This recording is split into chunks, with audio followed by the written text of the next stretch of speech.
Assalamualaikum warahmatullahi wabarakatuh.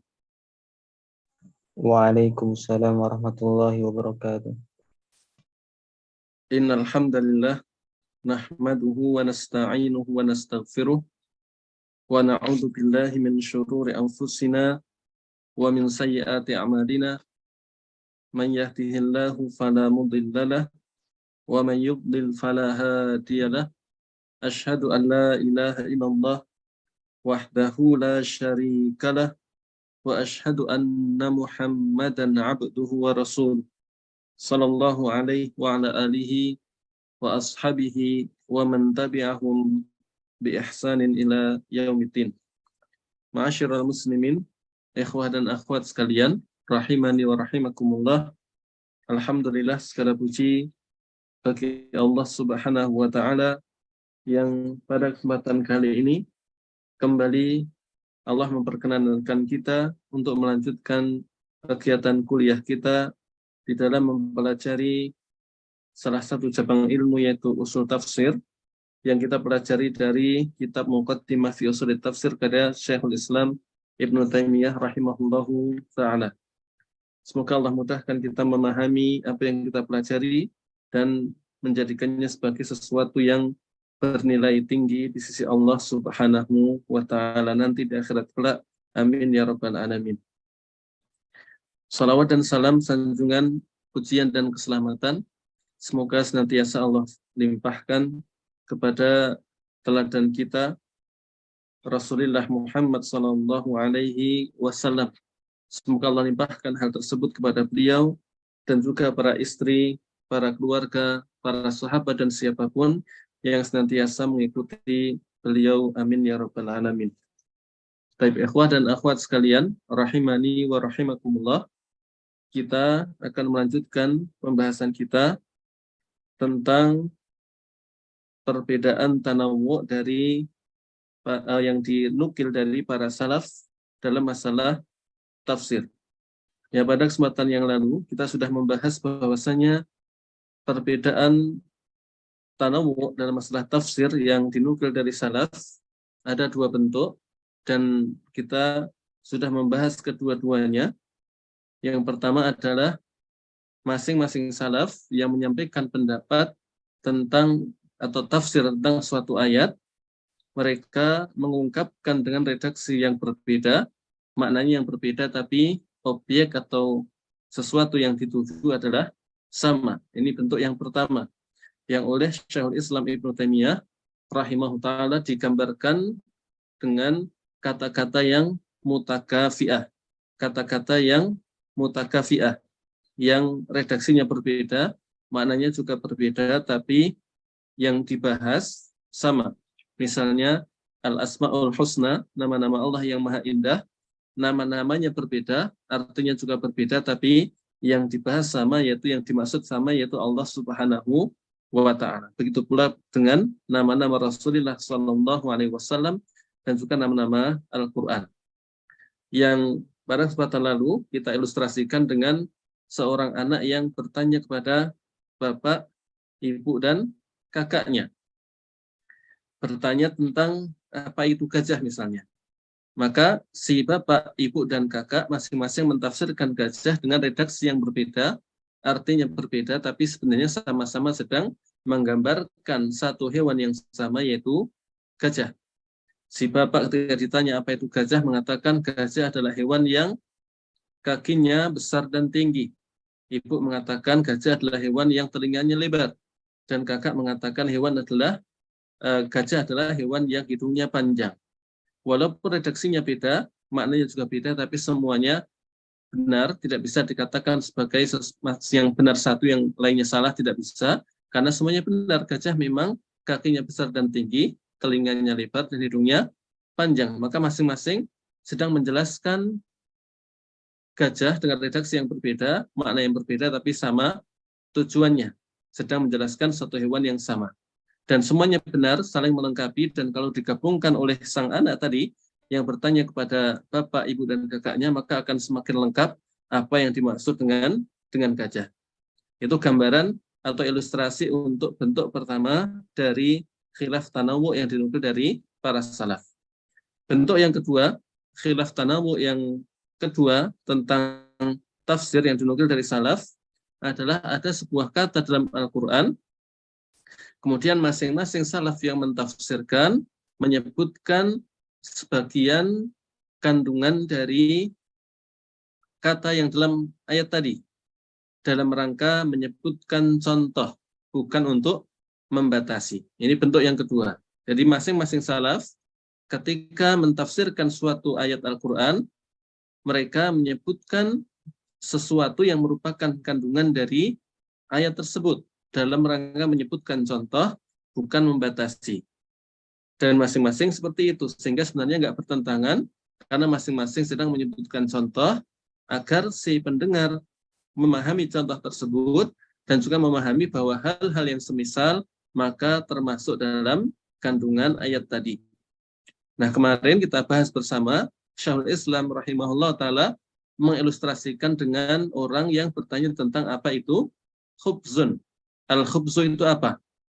Nah, orang yang ditanya menjawab, contohnya ya ini, kalau dalam bahasa kita ada orang bertanya apa, anak kecil tanya kepada bapaknya apa itu roti, maka bapaknya tidak mendefinisikan roti itu apa, tapi langsung mengambil contoh roti, misalnya bakpao atau sari roti atau roti amanah atau yang lainnya, langsung mengambil satu kemudian mengatakan ini nak, roti itu seperti ini.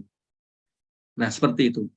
Dan seandainya sang ibu ketika suatu saat ditanya oleh anaknya roti itu apa, membawa contoh yang lain, asalkan itu memang roti, maka juga tidak masalah, karena masing-masing hanya sekedar menyebutkan contoh dari roti, bukan dalam rangka membatasi. Nah, ini ilustrasi yang tentang roti yang kemarin disampaikan oleh Syekhul Islam Ibnu Taimiyah. Dan kita juga menyebutkan ilustrasi lain kemarin tentang hewan. Ketika seorang anak bertanya kepada bapak, ibu atau kakaknya, bertanya apa itu hewan. Maka masing-masing dari bapak, ibu, dan kakak mentafsirkan hewan dengan memberikan contoh. Si bapak misalnya hewan adalah kucing, kambing misalnya, sedangkan si ibu mengatakan hewan adalah ayam, angsa, kemudian si kakak menyebut hewan adalah ular, kelelawar, dan yang lainnya, maka masing-masing dari bapak, ibu, dan kakak tidak salah di dalam mentafsirkan apa itu hewan. Karena mereka semuanya menyebutkan itu dalam rangka memberikan contoh, bukan untuk membatasi bahwasanya hewan hanya itu. Tapi hanya sekedar memberikan contoh, agar si anak paham, oh itu hewan. Sehingga kalau mendapatkan yang semisalnya, dia memahami, oh itu juga termasuk hewan. Nah, kurang lebih ilustrasi untuk bentuk kedua dari khilaf tanawu di kalangan salaf adalah seperti itu. Dan pada kesempatan yang lalu sudah kita baca contohnya dari sebagian ayat Al-Quran. Kemudian ma'asyiral muslimin, ikhwah dan akhwat sekalian, rahimani wa rahimakumullah, di kesempatan yang lalu juga kita sebutkan bahwasanya termasuk bentuk yang kedua ini, termasuk contoh atau termasuk dalam bentuk yang kedua ini adalah pembahasan tentang sababun nuzul ayat, tentang sebab turunnya suatu ayat. Ketika ada perbedaan salaf tentang sebab turunnya ayat, maka ini juga bisa dikategorikan di dalam atau bisa dimasukkan dalam kategori bentuk kedua dari khilaf tanawu di kalangan salaf tentang masalah tafsir. Misalnya, seandainya kan kemarin kita sampaikan, kata-kata salaf ketika menyebutkan tafsir berkaitan dengan sababun nuzul, ada 3 bentuk. Terkadang mereka mengatakan sababun nuzulil ayah kada, sebab turunnya ayat adalah kasus ini. Yang kedua, terkadang mengatakan kada wa kada fa anzalallahu ayata kada. Terjadi kasus demikian dan demikian, kemudian Allah menurunkan ayat demikian. Yang ketiga, redaksinya misalnya dengan mengatakan nazalat hadhil ayatu fi kada. Ayat ini turun berkenaan dengan kasus ini. Nah, ada beberapa redaksi yang disebutkan yang seperti itu, ada 3 redaksi. Redaksi yang pertama yaitu ketika mengatakan sababun nuzulil ayah kada, sebab turunnya ayat adalah ini. Ini redaksi yang sharih, yang jelas sekali bahwasanya salaf memang sedang membahas tentang sababun nuzul. Adapun ucapan mereka kada wa kada fa anzalallahu ayata kada, terjadi kasus demikian dan demikian, kemudian Allah menurunkan ayat ini. ini kemungkinan besar menunjukkan tentang sababun nuzul. Walaupun bisa jadi bukan, tapi kemungkinan besarnya salaf kalau mengucapkan seperti itu ini tentang sababu an-nuzul. Dan yang ketiga, ketika salaf mengatakan nazalat hadhil ayatu fi kada, ayat ini turun berkenaan dengan kasus ini, maka redaksi yang seperti ini 50-50. Bisa merupakan pembahasan tentang sababun nuzul, bisa juga bukan. Tapi kemungkinan iya dan tidaknya 50-50. Ya, tidak seperti ucapan mereka kada wa kada fa anzalallahu ayatu kada. Terjadi kasus demikian, kemudian Allah menurunkan ayat demikian. Kalau ini kemungkinan besarnya merupakan pembahasan tentang sababun nuzul. Kalau nazalat hadhil ayatu fi kada, ini 50-50, bisa iya, bisa tidak. Nah, tentang pembahasan sababun nuzul seperti ini, kemarin kita jelaskan bahwasanya seandainya mereka menggunakan redaksi yang sharih ataupun yang kedua ataupun yang ketiga, tapi betul-betul yang dimau adalah pembahasan tentang sababun nuzul, maka walaupun masing-masing mereka sedang membahas tentang sababun nuzul, bukan sedang membahas tentang masalah lain, maka itu tetap bisa termasuk bentuk yang kedua. Misalnya ada suatu ayat, kemudian ada salaf mengatakan sebab turunnya ayat adalah kasus A. Kemudian ada yang mengatakan sebab turunnya ayat adalah kasus B. Seolah-olah tabrakan, tapi sebenarnya bisa dibawa kepada perbedaan variatif, ikhtilaf tanawu. Kenapa? Karena bisa jadi atau bisa dibawa kepada kemungkinan bahwasanya memang ada dua kasus tersebut, kemudian setelah itu turun ayat tersebut. Sehingga sebab turunnya ayat tersebut memang dua kasus tadi. Atau kalau tidak demikian, maka bisa dibawa kepada makna bahwasanya memang ayat itu turun dua kali. Yang pertama turun setelah kasus yang pertama misalnya, kemudian turun lagi setelah kasus yang kedua. Intinya, walaupun seandainya itu merupakan betul-betul pembahasan tentang sababun nuzul, maka tetap bisa dibawa kepada khilaf tanawwu, bentuk yang kedua. Masing-masing sedang menyebutkan sebagian sababun nuzul sehingga tidak bertentangan. Dan seandainya yang dibahas adalah bukan sababun nuzul, misalnya karena menggunakan redaksi yang ketiga, bisa iya, bisa tidak. Seandainya yang dimaksud adalah sababun nuzul, maka pembahasannya tadi, ringkasannya sudah disampaikan sebelumnya, yang baru saja disampaikan baru-baru ini. Kemudian, kalau seandainya yang dimaksud adalah bukan sababun nuzul, tapi merupakan penyebutan contoh kasus yang masuk dalam kategori dalam kandungan ayat tersebut, maka ini juga masuk ke bentuk yang kedua, karena mereka masing-masing sedang menyebutkan contoh kasus, bukan membatasi bahwasanya ayat itu hanya untuk kasus itu, tapi kasus-kasus yang semisalnya juga bisa masuk ke ayat tersebut. Nah, intinya walaupun pembahasan tentang sababun nuzul ini juga bisa dibawa kepada khilaf tanawwu, bukan khilaf tadad, bukan perbedaan yang kontradiktif, tapi tetap bisa dibawa ke perbedaan variatif dan bisa dibawa ke bentuk yang kedua. Baik, itu yang kita pelajari di kesempatan yang lalu. Kemudian kita akan melanjutkan pembahasan kita, ikhwah dan akhwat sekalian, rahimani wa rahimakumullah. Dan Syekhul Islam akan menyebutkan bentuk lain lagi, yang ini bisa dibawa ke bentuk yang kedua, dari perbedaan salaf di kalangan tafsir yang merupakan ikhtilaf tanawwu. Kita akan membaca mulai dari ucapan beliau wa minat tanazu'il mawjud dan seterusnya. Baik, silahkan yang ingin membaca. Baik, silahkan Anjar terlebih dahulu, kami persilahkan. Tafadhol. Nah, silahkan. Qala al-musannifu rahimahullah wa minat tanazu'il mawjudi anhum ma yakunul lafzu fihi muhtamilan li amrayni imma li kaunihi mushtarakan fil lughati kalafzi qaswaratin suratul muddathir alladhi yuradu bihi rami wa yuradu bihil asadu wa lafzi asa suratut takwir alladzi yuradu bihi iqbalul laili wa idbaruhu Baik, nah, jazakillahu khairan. Baik. Baik, ikhwah dan akhwat sekalian, rahimani wa rahimakumullah. Beliau Syekhul Islam Ibnu Taimiyah rahimahullah taala mengatakan wa minat tanazu'il mawjudi anhum, dan termasuk perbedaan pendapat yang ada yang dinukil dari para salaf dalam masalah tafsir adalah ma yakunu lafdhu fihi muhtamilan lil amrain. Termasuk perbedaan salaf dalam masalah tafsir juga adalah tentang suatu kata yang dia memiliki kemungkinan dua makna. Jadi ada satu kata dalam ayat misalnya, tapi ternyata ayat ini ada bisa jadi maknanya A, bisa jadi maknanya B. Jadi satu kata tapi punya kemungkinan dua makna atau lebih misalnya. Nah, bisa terkadang ada perbedaan pendapat dalam tafsir dari salaf, sebabnya seperti ini. Karena adanya suatu kata yang memang kata itu bisa jadi maknanya A, bisa jadi maknanya B. Nah, kok bisa begitu? Gimana kasusnya? Beliau menyebutkan yang pertama contoh kasusnya adalah imma likaunihi mushtarakan fil lughah. Bisa jadi hal itu karena kata yang ada dalam ayat Al-Qur'an tadi merupakan kata mushtarak dalam bahasa Arab. Jadi kata mushtarak.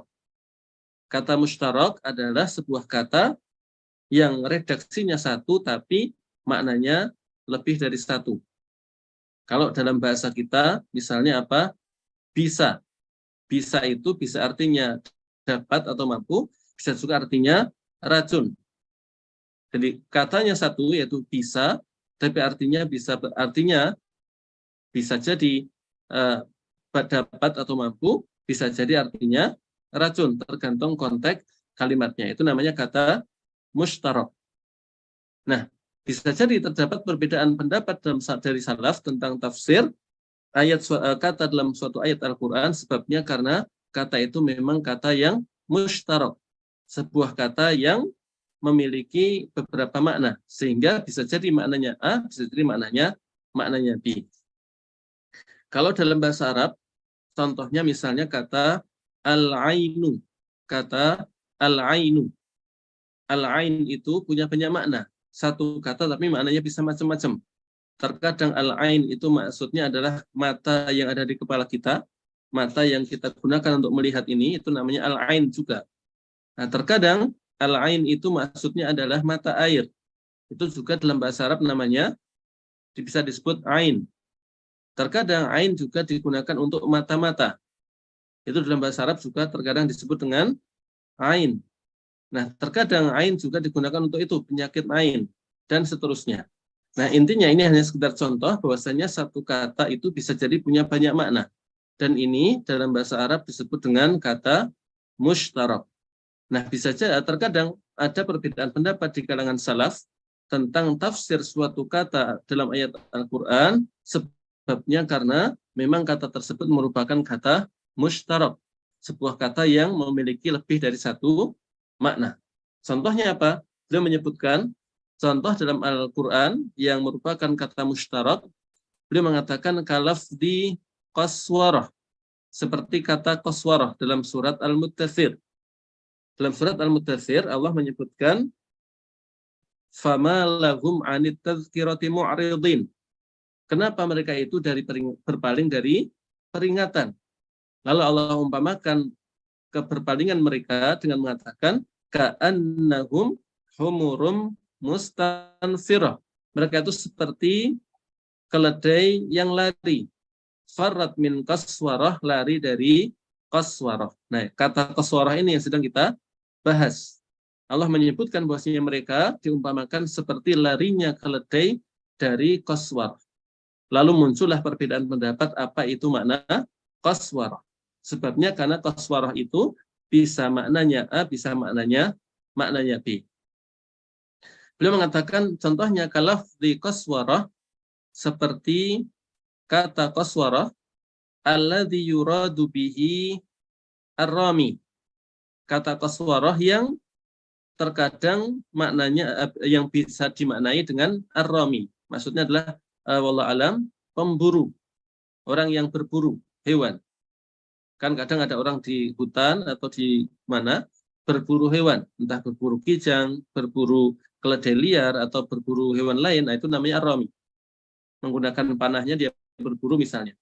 Wa yuratu bihil asad, dan bisa jadi yang dimaksud dengan qaswarah adalah al-asad, yaitu singa. Nah, qaswarah satu kata, tapi mushtarak, memiliki lebih dari satu makna. Karena qaswarah bisa jadi maknanya ar-rami, pemburu, bisa jadi maknanya asad, singa. Nah, sehingga muncul perbedaan pendapat dari salaf tentang apa itu qaswarah. Sebagian mereka mengatakan, ketika Allah berfirman mengumpamakan orang yang berpaling dari peringatan Allah dengan mengatakan ka'annahum humurum mustanfirah farad min qaswarah, maka maksudnya adalah mereka itu seperti keledai liar yang lari dari pemburu karena takut diburu. Keledai liar ya, karena takut diburu oleh manusia yang berburu hewan, maka mereka lari. Ini tafsir pertama. Ada lagi yang menafsirkan ayat tadi, ka'annahum humurum mustanfirah farat min qaswarah, ditafsirkan dengan mereka itu seperti keledai Cina, keledai yang milik orang-orang di kampung. Farat min qaswarah, yang lari dari singa. Kalau tiba-tiba ada singa misalnya dari hutan masuk ke kampung, maka tentunya keledai pada lari dari singa tersebut. Yang itu juga disebut qaswarah. Nah, ini contoh. Ini contoh ya. Jadi ada perbedaan salaf dalam masalah tafsir.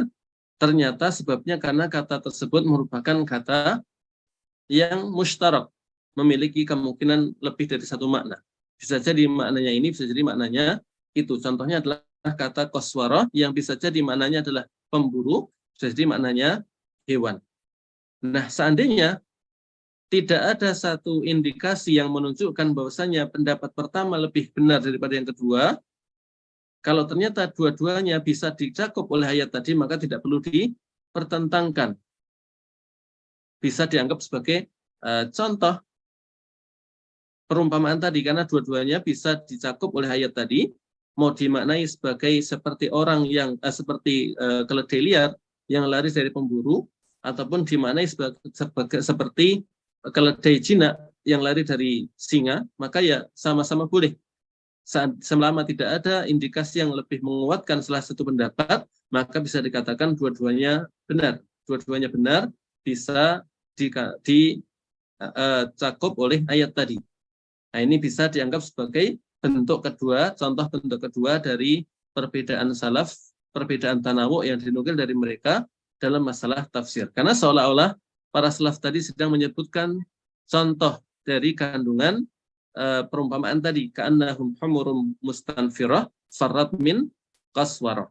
Nah, contoh lain, beliau Syekhul Islam menyebutkan walafdhi as'as. Contohnya adalah kata as'as dalam surat At-Takwir. Wal laili idza as'as was subhi idza tanaffas. Nah, di ayat ini Allah berfirman wal laili idza as'as, demi malam jika as'as. Nah, kata as'as ini merupakan kata mushtarak. Merupakan kata mushtarak. Alladzi yuradu bihi iqbalul laili wa idbaruhu. Yang bisa dimaknai dengan datangnya malam dan bisa dimaknai dengan perginya malam. Dua arti yang bertentangan dikandung oleh satu kata. Kata as'as bisa jadi maknanya datangnya malam, bisa jadi perginya malam. Nah, ketika Allah berfirman walaili idza as'as, demi malam ketika as'as, apakah dimaknai demi malam ketika datang atau demi malam ketika pergi? Nah, mana yang benar? Seandainya tidak ada indikasi apapun yang menunjukkan salah satu lebih benar daripada tafsir yang lain, maka tidak masalah kita gabungkan karena tidak bertentangan, bisa dikatakan demi malam jika datang maupun pergi. Nah, bisa diartikan begitu. Selama tidak ada indikasi yang menguatkan salah satu, maka dua-duanya bisa dikandung oleh as'as, maka bisa dikatakan demi malam jika datang maupun pergi. Nah, bisa ditafsirkan seperti itu. Kalau tidak ada indikasi yang menguatkan salah satunya. Walaupun sebagian ulama menguatkan salah satu. Karena menurut sebagian ulama, kata berikutnya, yaitu Allah berfirman, "Wal-laili idza as'as was-subhi idza tanaffas." Was-subhi idza tanaffas artinya dan demi waktu subuh ketika cahayanya mulai menyingsing. Nah, sebagian ulama berpendapat ketika disebutkan setelah wal-laili idza as'as disebutkan was-subhi idza tanaffas demi subuh ketika cahayanya menyingsing, maka dari sini seolah-olah itu indikasi yang lebih kuat adalah demi malam ketika datang, sehingga lebih cocok demi malam ketika datang dan demi waktu subuh ketika cahayanya mulai menyingsing. Nah, kurang lebih begitu. Tapi intinya terlepas dari itu semua, intinya seandainya tidak ada indikasi apapun tentang mana yang lebih kuat dari tafsir as'as, apakah demi malam apabila datang atau demi malam apabila pergi, maka seandainya nggak ada indikasi apapun yang menguatkan salah satunya, maka itu bisa dianggap sebagai khilaf tanawwu', tidak bertentangan, bisa digabungkan, maka bisa ditafsirkan demi malam jika datang maupun pergi. Ini contoh kasus yang bisa dianggap sebagai masuk ke bentuk yang kedua. Karena datangnya malam itu sebagian kandungan as'as dan perginya malam juga sebagian kandungan as'as. Jadi kalau tidak ada indikasi apapun yang menguatkan salah satunya, maka dua-duanya bisa dianggap sebagai tafsir yang benar, saling melengkapi sehingga bisa ditafsirkan demi malam apabila datang maupun pergi. Baik. Ini contoh perbedaan pendapat di kalangan salaf yang masuk ke kategori kedua, sebabnya karena ada sebuah kata yang mengandung kemungkinan lebih dari satu makna. Satu kata tapi maknanya bisa jadi A, bisa jadi B. Dan contoh di sini adalah gara-garanya karena kata tersebut merupakan kata mushtarak, sebuah kata yang memang memiliki arti lebih dari satu. Baik. Selanjutnya, silahkan Taib Ahmi Syari, tafadhal, silahkan dibaca selanjutnya. Nah. Bismillah wassalatu wassalamu ala Rasulillah. Qala al-muallif rahimahullahu ta'ala wa imma likaunihi mutawati'an fil asli lakinnal murada bihi ahadun naw'aini aw ahadus syai'aini qad-dhamairi fi qawlihi thumma dana fatadalla fakana qaba qausaini aw adna wa kalafdi wal fajri wal layalin ashrin wal fajr wal layalin ashr wasyaf'i wal watr wa ma asbaha dzalik.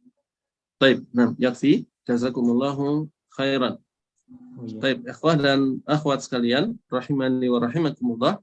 Beliau menyebutkan sebab lain bagaimana sebuah kata bisa mengandung kemungkinan dua makna atau lebih sehingga muncul perbedaan pendapat di kalangan salaf dalam masalah tafsir. Beliau mengatakan kalau tadi sebabnya karena kata itu merupakan kata mushtarak, kalau sekarang beliau mengatakan wa imma likaunihi mutawati'an fil asli lakinnal murad bihi ahadun naw'ain au ahadus syai'in. Sebab yang kedua, kenapa ada sebuah kata punya lebih dari satu makna sehingga muncul perbedaan salaf dalam masalah tafsir adalah karena kata tersebut sebenarnya merupakan kata mutawati'. Merupakan kata mutawati'. Pada asalnya dia merupakan kata mutawati'. Kata mutawati' itu adalah sebuah kata yang artinya satu.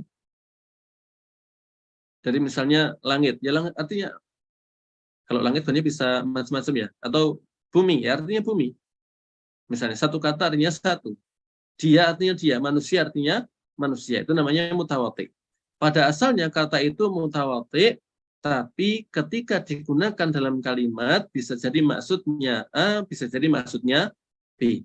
Nah, ini maksud dari ungkapan beliau.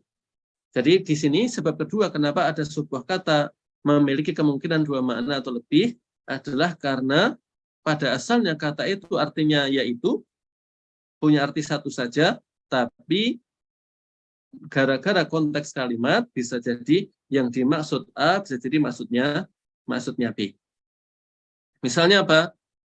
Kalau dalam bahasa kita misalnya manusia, ketika bilang ada seorang manusia, manusianya siapa? bisa jadi Muhammad, bisa jadi Abdullah.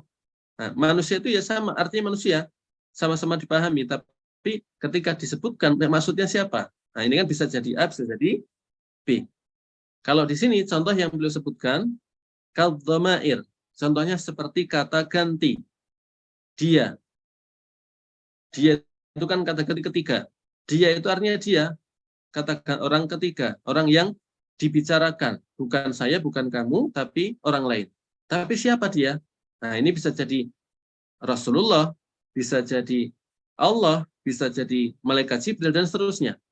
Walaupun pada asalnya kata ganti itu maknanya yaitu dia, ya artinya dia, tapi bisa jadi mengandung beberapa kemungkinan makna, sebabnya ya karena sesuai dengan konteksnya.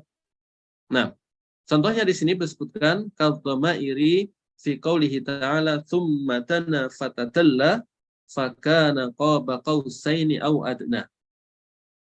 Nah, contohnya adalah tentang ini,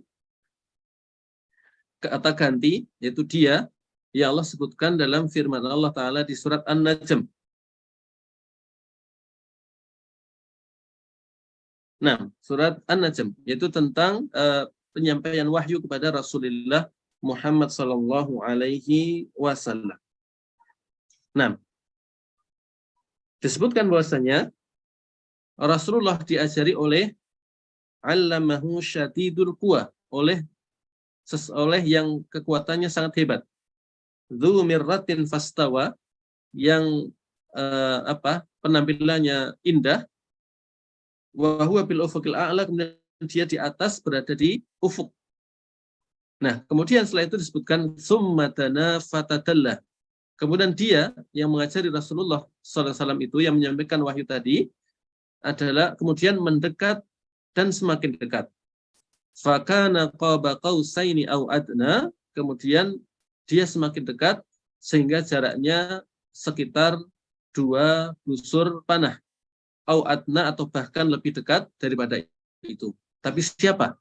Dia yang dimaksud itu siapa? Ini yang dimaksud. Dia itu artinya ya dia, pada asalnya maknanya ya satu, tapi bisa jadi maksudnya A, bisa jadi maksudnya B. Nah, muncullah perbedaan salaf tentang siapa itu dia.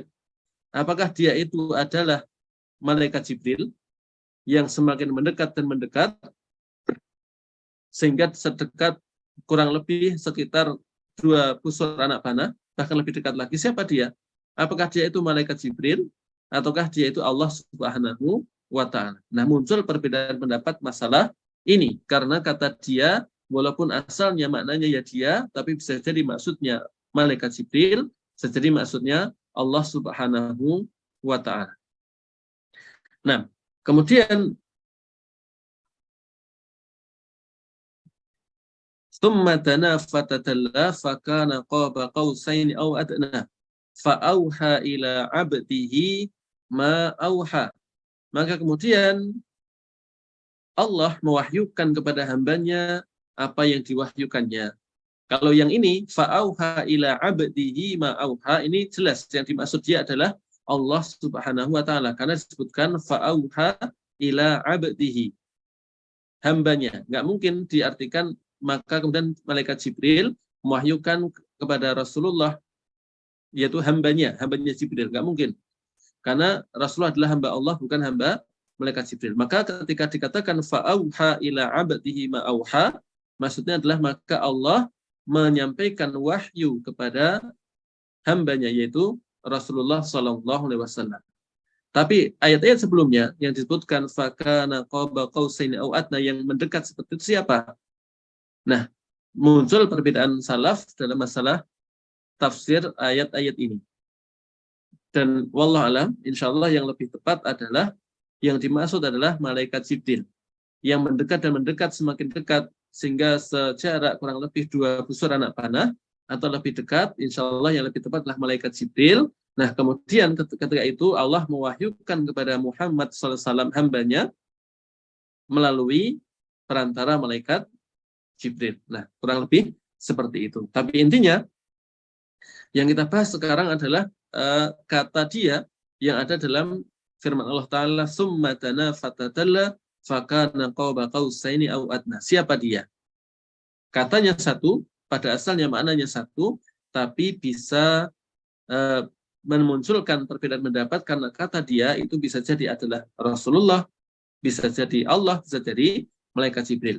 Jadi karena bisa jadi itu adalah Allah, bisa jadi malaikat Jibril, maka muncullah perbedaan pendapat apakah dia yang dimaksud adalah malaikat Jibril ataukah Allah Subhanahu wa Ta'ala. Nah, ini tapi di sini karena tidak mungkin dipadukan, maka ini bukan perbedaan tanawu, tapi perbedaan tadad, kontradiktif. Tidak mungkin dikatakan dua-duanya benar, maka pasti hanya satu. Siapa yang mendekat itu apakah Allah atau malaikat Jibril? Maka yang lebih tepat tentu satu, sehingga ini termasuk perbedaan kontradiktif. Makanya dulu kita sampaikan, mayoritasnya perbedaan salaf dalam masalah tafsir itu ikhtilaf tanawu.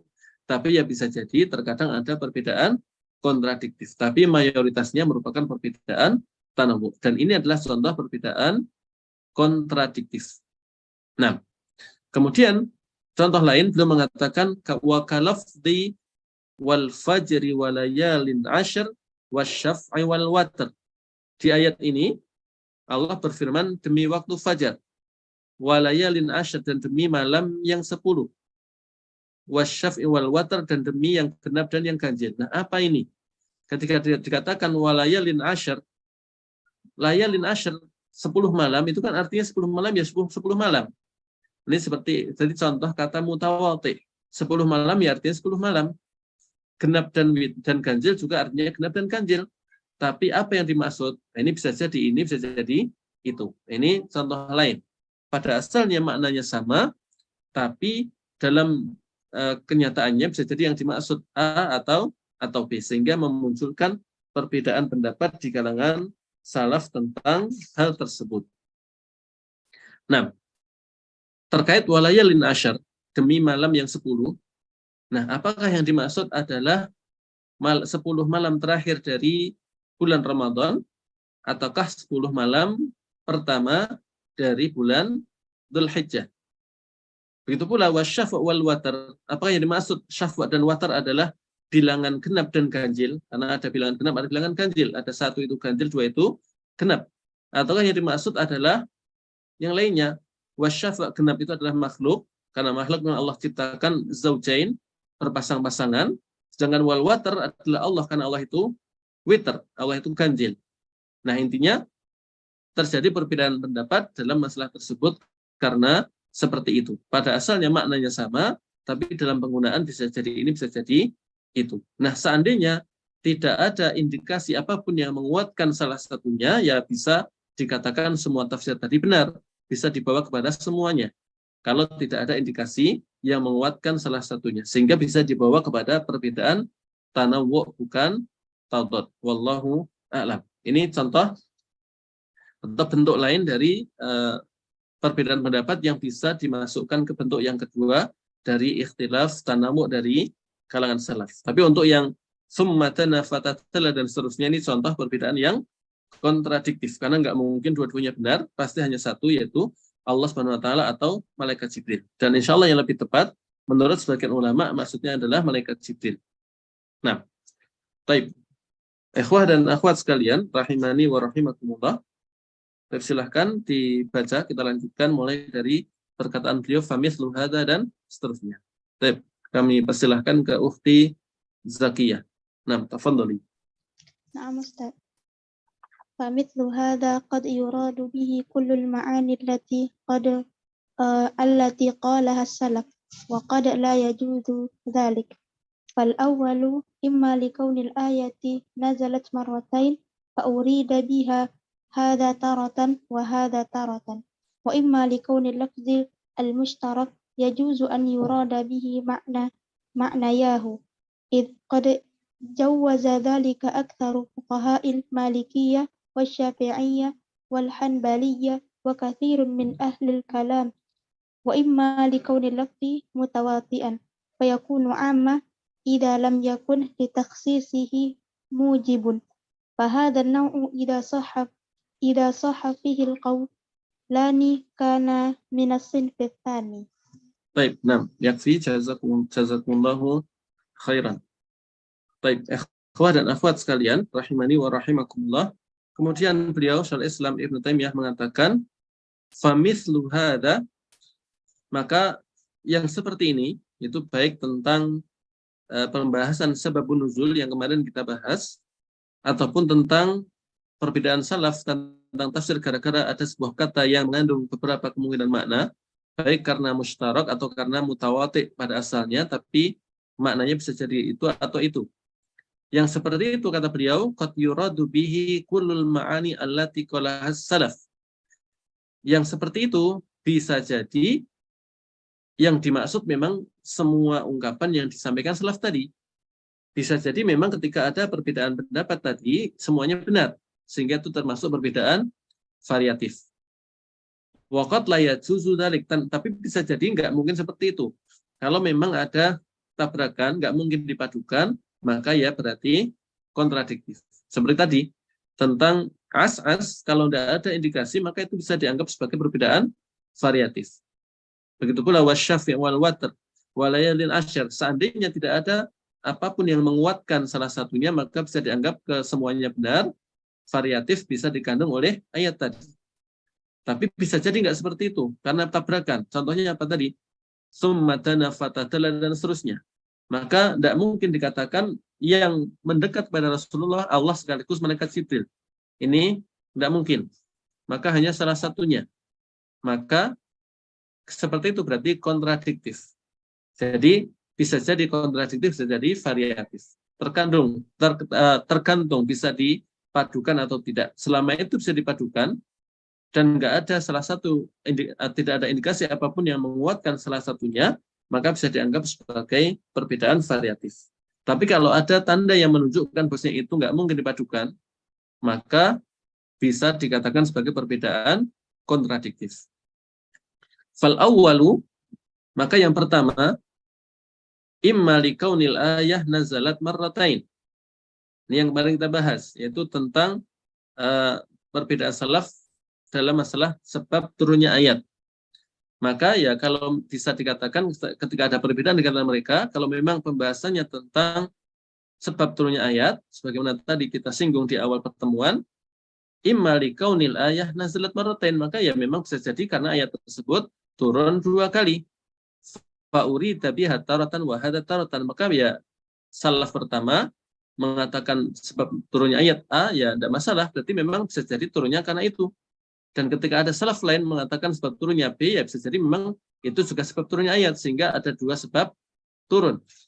Sehingga bisa jadi ada 2 kasus kemudian turun ayat yang menunjukkan 2 kasus tersebut sebab turunnya ayat, atau bisa jadi ayat tadi turun 2 kali. Nah, wa imma likaunil lafdil mushtarak yajuzu an yur'nam. Wa imma likaunil lafdil mushtarak, dan bisa jadi karena kata tersebut merupakan kata mushtarak. Ini yang baru saja kita bahas.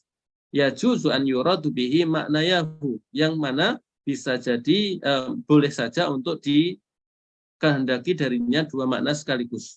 Kayak as-as, kayak walayalin wa'nam. Contoh yang as-as tadi, atau qaswarah, maka kalau tidak ada indikasi apapun ya bisa dikatakan dua-duanya benar. Mau dikatakan qaswarah itu maknanya pemburu atau singa, bisa.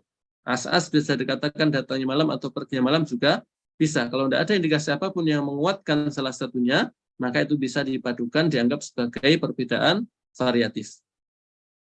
Idz qad jawwaza dzalika aktsaru fuqaha'il malikiyah wasyafi'iyah wal hambaliyah wa katsirun min ahlil kalam. Karena para kebanyakan atau mayoritas fuqaha baik Malikiyah, Syafi'iyah, Hambaliyah maupun banyak dari ahli kalam, mereka membolehkan hal tersebut. Wa imma likaunil lafzi mutawati'an, dan bisa jadi karena suatu kata itu mutawati' pada asalnya, yang ini yang baru saja kita bahas, fayakunu aman, maka kata itu menjadi umum. Idza lam yakun litakhsisihi mujib, kalau tidak ada keharusan untuk menentukan salah satu kandungannya. Kayak tadi walayadin asyar, ini mutawati'. Wasyafi' wal watr juga mutawati'. Kalau tidak ada tanda-tanda yang menunjukkan bahwasanya yang dimaksud adalah A atau B, maka kalau ada salaf mengatakan A, salaf mengatakan B, selama tidak ada indikasi apapun yang menguatkan salah satunya, maka bisa dikatakan semuanya benar. variatif, bukan kontradiktif. Tapi kalau ada keharusan untuk menentukannya, contohnya tadi yang summa dana fatadallah, maka tidak mungkin dibenarkan dua-duanya, harus salah satu, maka berarti dia bukan variatif tapi kontradiktif. Fahadhan naw'u idza shahha fihi al-qawlan kana min as-sinfi tsani. Maka contoh-contoh yang disebutkan tadi tentang sababun nuzul, tentang kata mustarak, tentang kata mutawati ini, kalau memang shahha fihi al-qawlan, kalau memang dua pendapat tadi bisa dibenarkan semuanya, bisa dipadukan, kana min as-sinfi tsani, maka bisa dianggap sebagai perbedaan pendapat variatif yang masuk dalam kategori yang kedua. Nah, baik. Silahkan kita dilanjutkan membaca kepada Ihsan. Dipersilahkan. Tafadhol. Qala rahimahullah ta'ala wa minal aqwalil mawjudati anhum wa yaj'aluha ba'dun nasi ikhtilafan ay yu'abbiru anil ma'ani bi alfadhi mutaqaribatin la mutaradifatin fa inna at-taradufa fil lughati qalilun wa amma fi alfadhil Qur'an fa imma nadirun wa imma ma'dumun. Lanjut, silahkan. Wa qalla an yu'abbira an lafdhin wahidin bi lafdhin wahidin yuaddi jami'a ma'nahu bal yakunu fihi taqribun li ma'nahu wa hadha min asbabi ijazil Qur'an. Baik, yakfi. Jazakumullahu khairan. Baik, ikhwah dan akhwat sekalian, rahimani wa rahimakumullah. Kemudian di sini Syekhul Islam Ibnu Taimiyah menyebutkan perbedaan bentuk lain dari perbedaan salaf dalam masalah tafsir.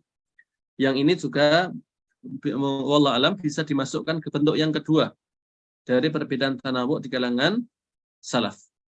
Apa itu? Beliau mengatakan wa minal aqwal al mawjudah anhum, dan termasuk ucapan-ucapan itu perbedaan pendapat yang ada yang dinukil dari para salaf, wa yaj'aluha ba'dun nas ikhtilafan, dan oleh banyak orang, sebagian orang dianggap sebagai perbedaan pendapat.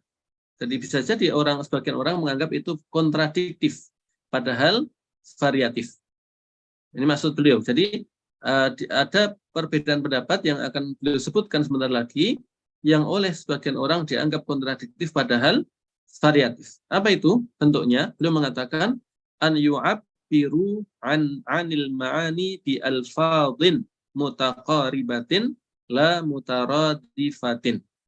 Beliau menyebutkan bentuknya adalah para salaf mereka mengungkapkan anil ma'ani tentang suatu penjelasan bi alfadhin mutaqaribatin dengan kata-kata yang maknanya mirip-mirip, la mutaradifatin, bukan sinonim.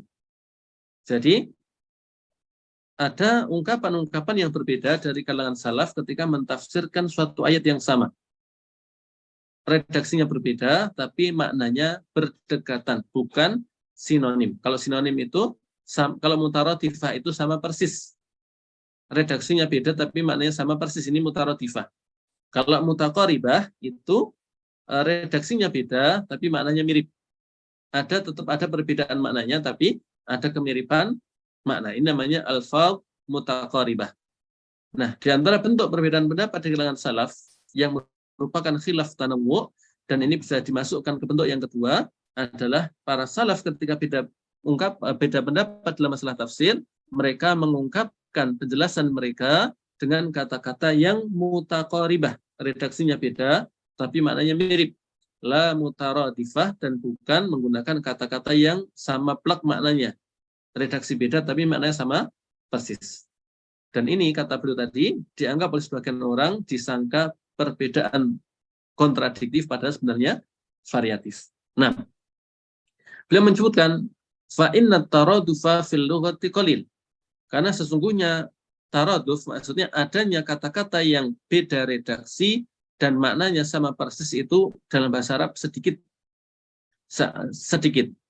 Ya, jadi adanya sebuah kata, dua kata misalnya atau lebih, yang beda redaksinya tapi maknanya sama persis, itu kata beliau dalam bahasa Arab ada tapi sedikit. Maka kalau salaf mengatakan mentafsirkan suatu ayat dengan ungkapan yang beda-beda, itu seringkali merupakan kata yang mutaqaribah, kata-kata yang beda redaksi tapi maknanya berdekatan, bukan sinonim. Kalau sinonim jelas, oh berarti itu sama maksudnya, walaupun redaksinya beda. Tapi ini bukan sinonim. Redaksinya beda, maknanya juga beda, tapi sebenarnya maknanya berdekatan, sehingga tidak bisa dikatakan kontradiktif, bahkan saling melengkapi, karena saling berdekatan maknanya. Dan beliau tadi menyebutkan dalam bahasa Arab adanya dua kata yang sama persis maknanya itu sedikit. Wa amma fi alfadhil Quran, adapun di redaksi Al-Quran dalam ayat kata-kata yang ada dalam ayat Al-Quran, fa imma nadirun wa imma ma'dum. Kata beliau, apakah ada kata-kata yang redaksinya beda tapi maknanya sama persis dalam Al-Quran? Kata beliau, imma nadirun, kalau ada maka jarang sekali. Wa imma ma'dum, dan bisa jadi tidak ada. Jadi beliau mengatakan begitu, ya. Jadi kalau dalam bahasa Arab ada dua kata yang maknanya sama persis walaupun redaksinya beda, tapi itu sedikit. Adapun di Al-Quran, maka kata beliau, apakah ada atau tidak dua kata yang beda redaksi tapi sama persis maknanya? Kata beliau, kalau ada maka jarang sekali. Bahkan bisa jadi sebenarnya tidak ada. Nah, wa qalla an yu'abbara an lafdin wahid bi lafdin wahid yu'addi jami'a ma'nahu, dan sedikit sekali bisa diungkapkan suatu kata, dijelaskan dengan suatu kata yang lain yang bisa menjelaskan seluruh kandungannya. Maksudnya adalah kalau ada sebuah kata, kemudian ada orang ingin menjelaskan kandungan kata tadi dengan satu kata lain yang maknanya plak, itu sulit. Kalau kita ingin menjelaskan sebuah kata, dijelaskan dengan kata yang lain yang berbeda dan maknanya persis sama, itu sulit. Nah, bal yakunu fihi takribun li makna. Bahkan biasanya kalau ada orang menjelaskan suatu kata dengan kata lain itu bukan sama persis, tapi sekedar untuk mendekatkan pemahaman.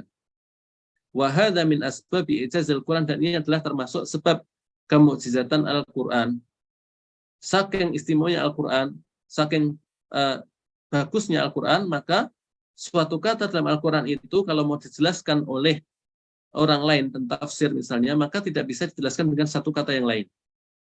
Saking istimewanya Al-Quran, tidak bisa satu kata dalam Al-Quran itu dijelaskan dengan satu kata yang lain, tapi harus dijelaskan dengan penjelasan. Nah, maka kalau kita misalnya membaca tafsir atau mendapatkan penjelasan dari salaf tentang tafsir suatu ayat dengan suatu kata dengan kata yang lain dan satu juga kata-katanya, maka itu seringkali bukan taraduf, bukan kata yang maknanya sama, tapi seringkali merupakan kata yang maknanya mirip, sekedar untuk mendekatkan pemahaman.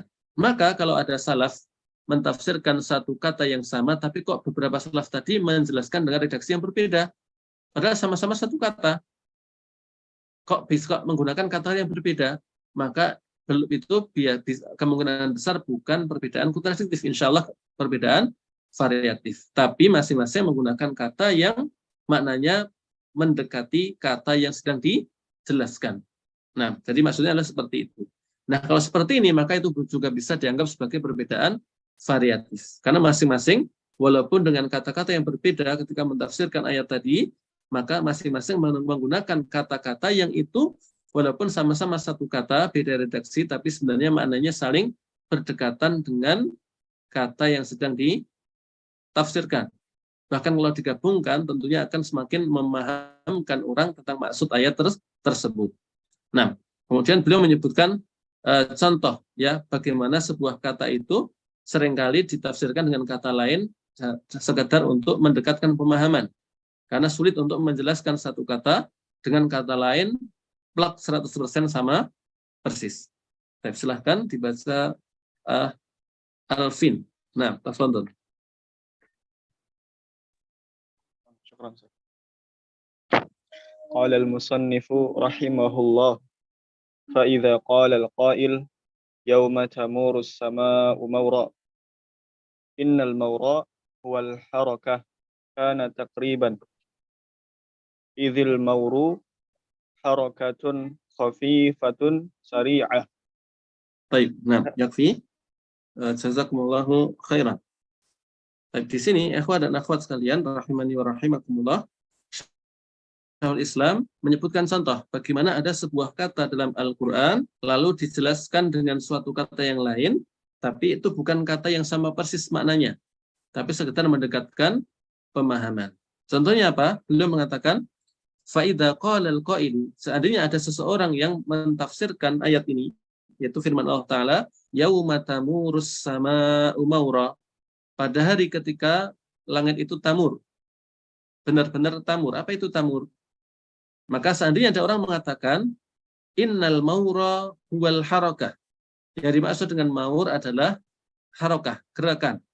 Berarti kalau begitu maka maknanya kurang lebih yauma tamurus sama'u maura, pada hari ketika langit benar-benar bergerak. Nah, seandainya ada orang mentafsirkan begitu, maka kana takriban, kata beliau, itu adalah sekedar untuk mendekatkan pemahaman. Bukan maksudnya persis seperti itu yang dimau dengan ayat. Nah, karena kata harokah tidak bisa digunakan untuk memaknai maur 100%. Karena harokah tidak sama persis dengan maur. Kata beliau, idil mauru harokatun khafifatun sari'atun. Karena kata al-maur itu maksudnya adalah gerakan yang samar tapi cepat. Jadi, kalau mau tepat, maka maur itu tafsirnya adalah gerakan yang samar lagi cepat, bukan sekedar diartikan gerakan. Nah, kalau ada orang mentafsirkan maur dengan harokah, ini pendekatan, bukan sama persis, karena al-harokah bukan sinonim dari maur, tapi makna yang mendekati maur. Dan nggak salah, karena itu memang maur itu gerakan, tapi kurang sempurna. Maka seandainya ada orang yang ada salaf lain yang mengungkapkan dengan ungkapan lain yang menjelaskan, maka bisa dikatakan saling melengkapi, variatif bukan kontradiktif.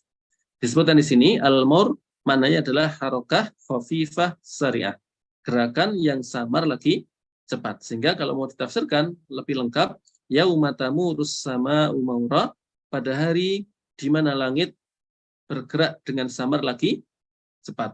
Nah, seperti itu. Ini hanya untuk contoh bahwasanya suatu kata itu sulit untuk ditafsirkan dengan satu kata yang sama 100% persis. Ini jarang terjadi. Seringkali, karena memang kata beliau tadi, dalam bahasa Arab, sinonim itu sedikit. Sedangkan dalam Al-Quran, bisa jadi ada, kalau ada maka itu jarang sekali, dan bisa jadi tidak ada. Jadi kalau ada dua kata dalam Al-Quran, disebutkan di sana kata ini, di sana kata ini, katanya berdekatan, itu kemungkinan besar bukan sinonim, tapi berdekatan saja. Misalnya, di sebagiannya disebutkan jarhon, di ayat lain disebutkan korhon. Jarhon dan korhon itu sama-sama artinya luka, tapi tidak sama persis. Makna jarhon tidak sama persis dengan korhon, sehingga tidak bisa dikatakan korhon itu muratif atau sinonim dari jarhon, tapi merupakan kata-kata yang mutaqaribah, yang maknanya berdekatan. Jarhon itu luka, korhon itu luka, tapi korhon lukanya lebih parah daripada jarhon. Nah, ini contoh lain, bagaimana dalam Al-Quran kalau ada kata-kata yang sama-sama luka maknanya, tapi redaksinya beda, itu bukan sinonim, kemungkinan besarnya, tapi adalah makna yang berdekatan. Pasti ada tambahan informasi, tambahan penjelasan ketika digunakan kata yang lain. Kenapa di sana kok Allah menggunakan kata korhon, di sini kok jarhon? Pasti ada hikmah di balik hal tersebut. Ini di antara bukti kemukjizatan Al-Quran. Sampai sebegitunya Allah memilih kata-kata di dalam menyampaikan dalam firman-Nya dalam Al-Quran. Kenapa di sana pakai korhon, di sini kok jarhon? Kok beda? Di sana pakai infatorat, kok di sini insyaqqat. Padahal sama-sama terbelah, tapi terbelahnya berbeda. Pasti ada makna yang berbeda, yang walaupun ada kesamaan tapi ada perbedaan, dan masing-masing ada tujuannya. Kenapa disebutkan begini dan begitu. Walaupun bisa jadi karena sedikitnya ilmu kita tidak paham detailnya kenapa digunakan redaksi yang berbeda. Tapi bagi orang yang memiliki ilmu yang lebih, bisa jadi dia tahu, oh ternyata di antara hikmahnya begini dan begini. Nah, wallahu a'lam. Baik, silahkan dilanjutkan. Siapa yang ingin baca, ini sebutkan contoh lain dari apa yang kita bahas, yaitu bahwasanya seringkali suatu kata itu ditafsirkan dengan kata lain untuk pendekatan, bukan sinonim. Karena sinonim itu jarang sekali. Taib. Silahkan Mishari, tafadhol. Bismillahirrahmanirrahim. Rahimahullah. Wa kadzalika idza qala al-wahyu al-i'lamu aw qila awhayna ilaik anzalna ilaik aw qila wa qadayna ila bani Israil ay a'lamna wa amthalu dzalik. Baik, silahkan lanjut. Fahadha kulluhu taqribun la tahqiqun fa innal wahya huwa i'lamun syari'un khafiyyun wal qada'u ilaihim akhassu minal i'lami fa inna fihi inzalan ilaihim wa iha'an ilaihim wal arabu tudammina al fi'la ma'na al fi'li wa tu'abbihi ta'diyatahu. Baik, nah yakfi, jazakumullahu khairan. Baik, ikhwah dan akhwat sekalian, rahimani wa rahimakumullah. Pembahasan kita cukup agak pelik ya, tapi mudah-mudahan tetap semangat. Semoga Allah mudahkan kita untuk memahaminya. Kalau ada yang kurang paham bisa diulang kembali, disaksikan kembali di rekaman di YouTube. Semoga Allah mudahkan kita memahaminya. Baik, ini menunjukkan memang ilmu agama itu tidak sembarangan orang bisa memahaminya, butuh keseriusan, butuh kesungguhan. Maka semakin kita paham, oh ternyata ulama yang betul ulama yang luar biasa mereka itu bukan orang biasa, ya. Ulama apalagi sampai disebut Syekhul Islam. Itu bukan orang yang sembarangan, bukan orang yang bodoh, tapi bahkan ilmunya luar biasa. Nah, sehingga kita akan semakin mengagungkan para ulama, menghargai mereka bagaimana mereka sampai ke derajat seperti itu.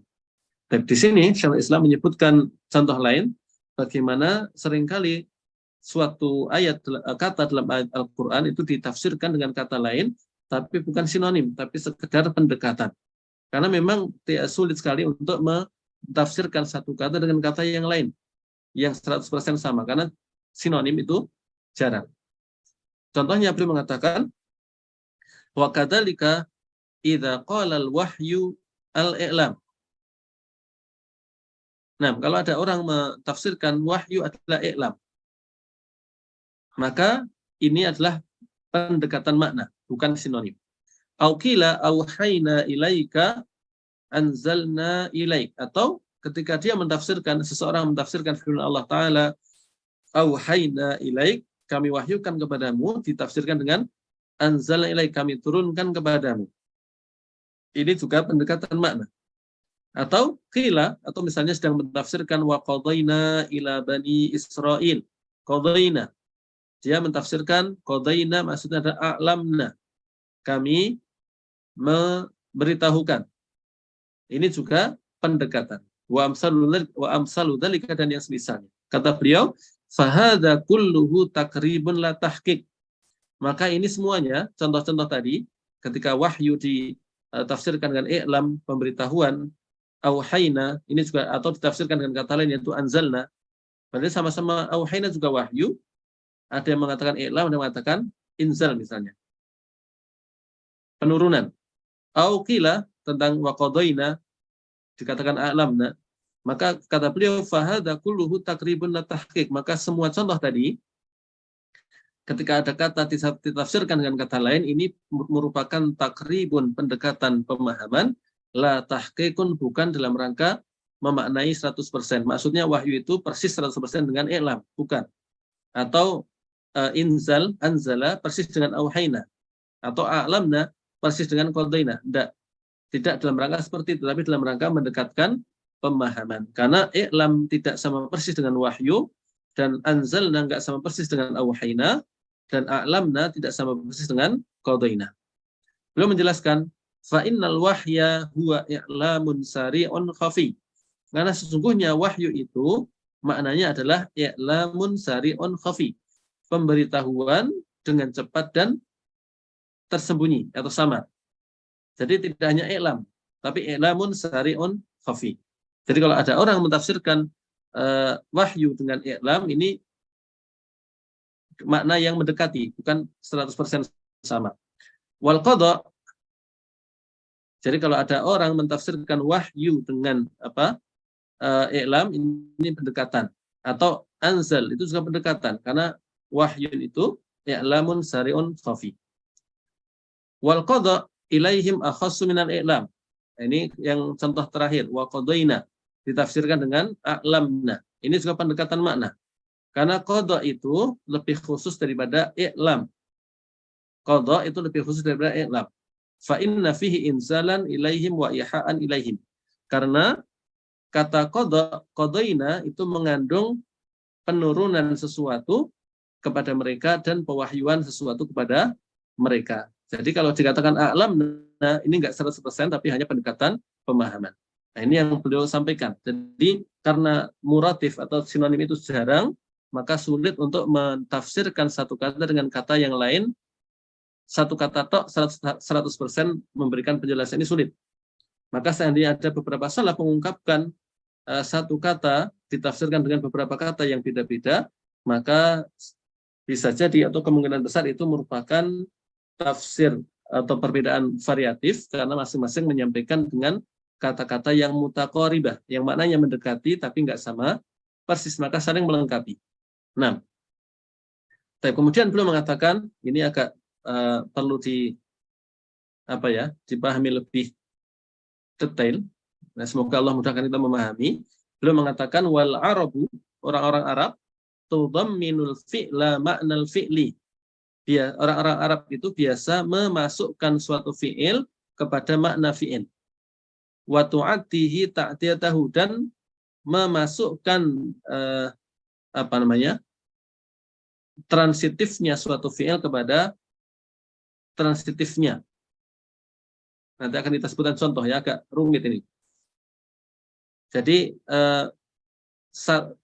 dalam Al-Quran akan disebutkan contoh, ada sebuah kata disebutkan satu kata saja, tapi sebenarnya mengandung dua kata sekaligus karena adanya kata lain yang biasa digunakan di kata kerja lain digabungkan di situ, misalnya begitu. Nanti akan kita lihat contohnya, semoga dengan contoh bisa memudahkan kita memahami maksud tudamminu, tatmin, memasukkan kata kerja ke kata kerja lain dan menjadikan kata kerja tadi transitif dengan adanya suatu kata yang biasanya digunakan untuk kata kerja transitif. Nanti akan kita lihat contohnya, semoga itu memudahkan kita memahaminya. Beliau mengatakan, silahkan dibaca.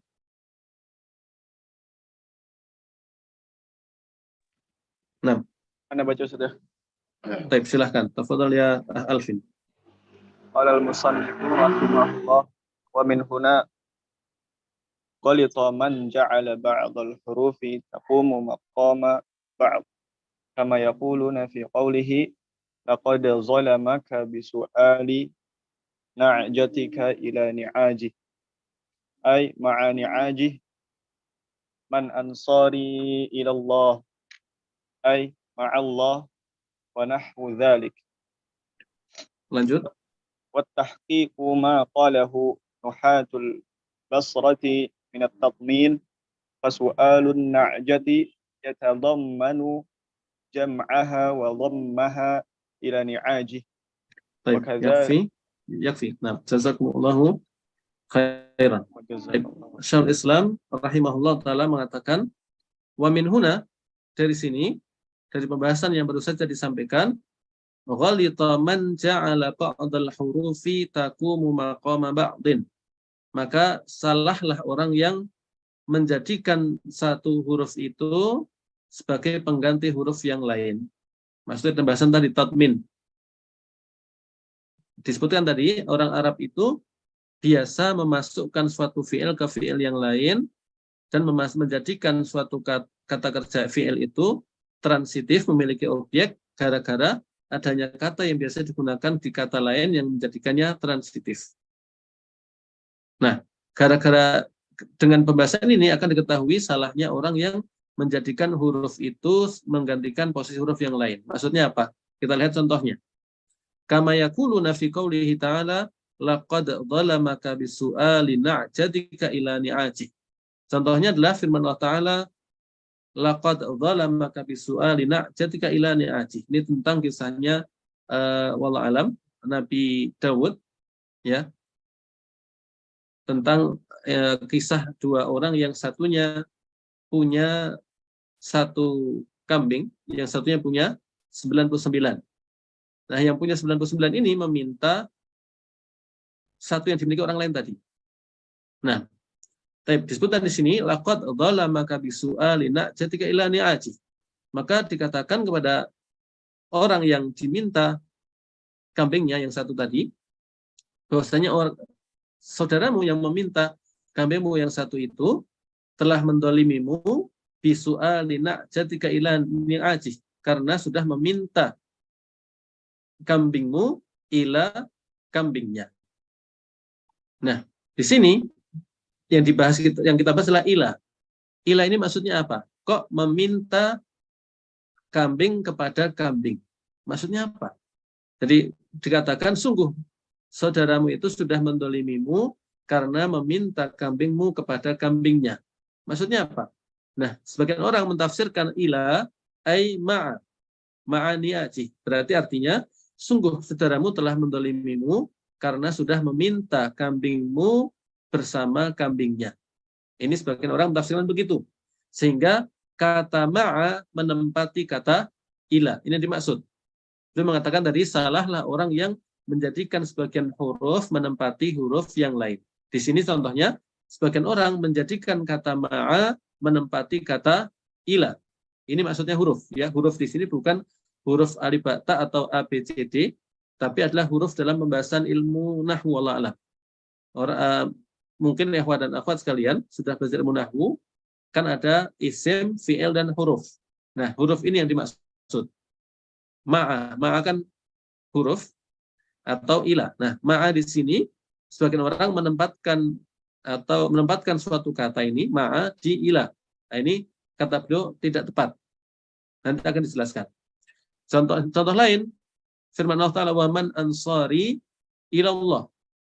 Siapakah yang mau jadi penolongku ilallah kepada Allah?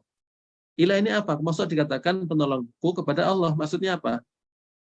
Ada yang mentafsirkan ma'allah. Siapa yang mau menjadi penolongku bersama Allah. Berarti ini juga sama, menempatkan kata ma'a di kata ila. Ini yang kata beliau tidak tepat. Nah, karena orang Arab biasa memasukkan suatu kata kerja ke kata kerja lain, ataupun menjadikan suatu kata kerja yang tidak punya objek menjadi punya objek, gara-gara adanya satu kata yang biasa digunakan oleh kata kerja yang punya objek. Taib, silakan dilanjutkan. Sudah dibaca ya? Taib. Itu tadi mengatakan wa tahqiqu ma qalahu Nuhatul Basrah min at-tadmin. Nah, yang lebih tepat alam adalah pendapat yang disampaikan oleh ahli nahwu dari Basrah min at-tadmin, yaitu at-tadmin. Tadmin itu yang tadi dikatakan, orang Arab biasa tudammin. Yaitu tadmin adalah memasukkan suatu fi'il ke fi'il lain, atau masukkan suatu kata ke kata lain, atau menjadikan suatu kata yang sebenarnya nggak punya objek menjadi punya objek gara-gara ada kata yang biasa digunakan oleh kata lain untuk mempunyai objek. Contohnya ini, ketika dikatakan laqad dhalamaka bisu'ali na'jatika ila ni'aji, sungguh kamu telah saudaramu itu sudah mendolimimu karena sudah meminta kambingmu kepada kambingnya. Nah, diartikan di sini kata beliau fasu'alu na'jati yatadhammanu jam'aha wa dhammaha ila ni'ajihi. Maka maksudnya adalah bukan seperti tadi diartikan sungguh saudaramu sudah mendolimimu karena meminta kambingmu bersama kambingnya. Bukan. Tapi lebih tepat adalah diartikan sungguh saudaramu benar-benar sudah mendolimimu karena meminta kambingmu untuk digabungkan bersama kambingnya. Jadi meminta dan menggabungkan. Jadi di sini memasukkan kata menggabungkan ke dalam kata meminta. Kenapa? Karena ada kata ila. Nah, itu maksudnya. Jadi di sini ada tadmin. Ada memasukkan suatu kata kerja ke kata kerja lain gara-gara ada kata ila di situ. Sehingga karena biasanya kalau soal itu nggak ada ilahnya. Kok ada ilah? Nah, maka di situ sebenarnya ada kata kerja lain yang dimasukkan di situ tapi nggak disebutkan, yaitu al-jama', menggabungkan. Maka yang lebih tepat tafsirnya adalah sungguh saudaramu benar-benar sudah mendolimimu karena sudah meminta kambingmu untuk digabungkan bersama kambingnya. Ini yang lebih tepat. Jadi tidak menjadikan kata ma'a untuk menempati posisi ilah. Tapi yang lebih tepat adalah tadmin. Itu memasukkan kata menggabungkan ke dalam kata meminta karena adanya kata ilah. Ini maksudnya. 6. Wallahu a'lam. Begitu pula terkait dengan man ansari ilallah. Tadi sebagian orang memaknai ilah di sini maksudnya ma'a. Berarti dia menempatkan kata ma'a ke kata ilah. Kata beliau ini enggak tepat juga.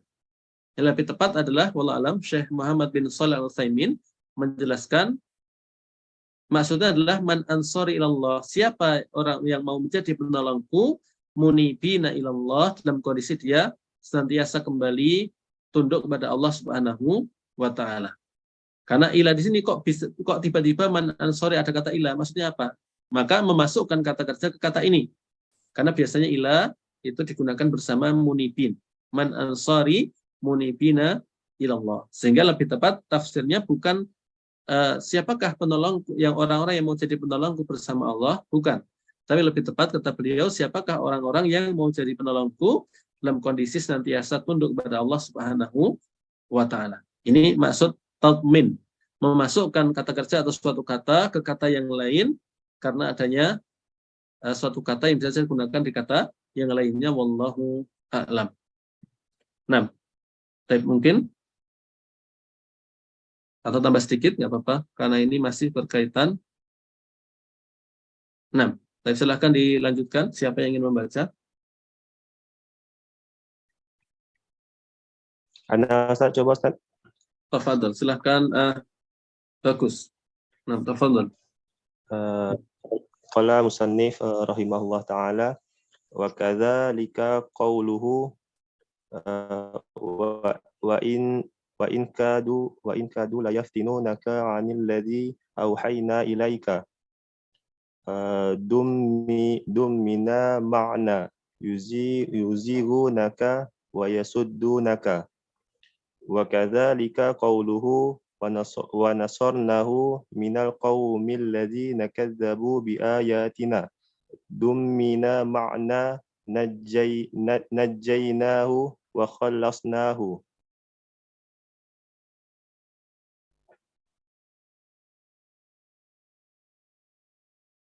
Sinyal loh.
Baik, afwan, mohon maaf baru saja HP yang Anda buat tethering restart sendiri. Mohon maaf ada kendala teknis.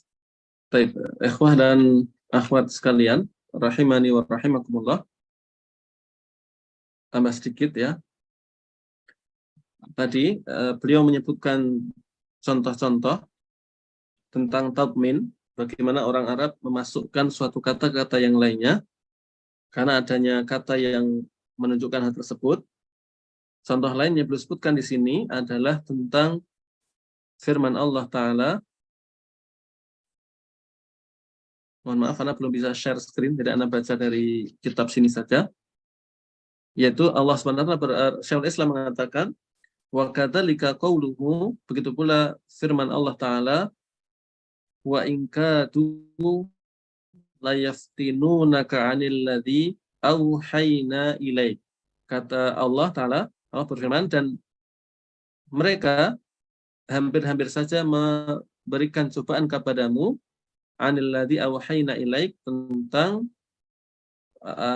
kitab yang kami wahyukan kepadamu. Kata beliau, dhammana ma'na yuzighunaka wa yasuddunak. Di sini Allah memasukkan makna yuzighunaka, menyimpang, membuatmu menyimpang, wa yasuddunaka, dan menghalangimu, karena adanya kata an. Wa in kadu la yaftinunaka, dan mereka hampir-hampir saja menimpakan cobaan kepadamu, anil ladzi. Nah, apa ini? Nah, disebutkan di sini tafsir yang lebih tepat adalah sesungguhnya mereka itu hampir-hampir saja memberikan cobaan kepadamu, yaitu untuk dengan menyimpang, membuatmu menyimpang dan menghalangimu dari yang kami wahyukan kepadamu. Nah, intinya di sini ada sebuah fi'il atau dua yang dimasukkan ke ayat ini, walaupun tidak secara langsung disebutkan ayat tersebut karena adanya kata an. Karena biasanya liyaftinunaka ini enggak disebut dengan digandengkan dengan kata an. Kok disebutkan dengan an? Kenapa? Maka di kata beliau di sini ada tadmin, ada sebuah fi'il lain yang digabungkan di sini yang biasa dikaitkan dengan an, yaitu misalnya yasuddunaka, maka digabungkan di situ sehingga kurang lebih artinya mereka hampir saja memberikan cobaan kepadamu untuk dengan menyimpangkanmu, membuatmu menyimpang dan menghalangimu dari kitab yang kami wahyukan kepadamu, wallahu a'lam. Contoh lain, dia menyebutkan wa kadzalika qauluhu, begitu pula firman Allah Ta'ala, wa nasarnahu minal qaumil ladzina kadzdzabu bi ayatina. Dan kami tolong dia minal qaumil ladzina kadzdzabu bi ayatina, dari orang-orang yang mendustakan ayat-ayat kami. Nah, kata beliau, dhammana ma'na najainahu wa khallasnahu. Nah, di sini kata ada min. Kok kata nasara dikaitkan dengan min? Maka di sana ada fi'il lain yang biasa dihubungkan dengan min. Maka dikatakan oleh beliau, ada kata yang dimasukkan di situ yaitu najaina wa khallasna. Sehingga artinya, dan kami tolong dia dan kami selamatkan dia min. Nah, karena biasanya yang ada min itu najaina. Kami tolong dia dan kami selamatkan dia dari orang-orang yang mendustakan ayat-ayat kami. Contoh lain, wa kadzalika qauluhu yashrabu biha ibadullah. Nah, disebutkan di sini Allah berfirman dalam surat Al-Insan, yashrabu biha ibadullah. Yashrabu, dan hamba-hamba Allah meminum biha dengannya. Biasanya kan yashrabu minha. Kok di sini pakai biha? Kenapa? Nah, kata beliau, dhammana yurwa biha. Maka dimasukkan ke situ kata yang biasanya digandengkan dengan biha, yaitu yurwa. Maksudnya yashrabu wa yurwa biha ibadullah.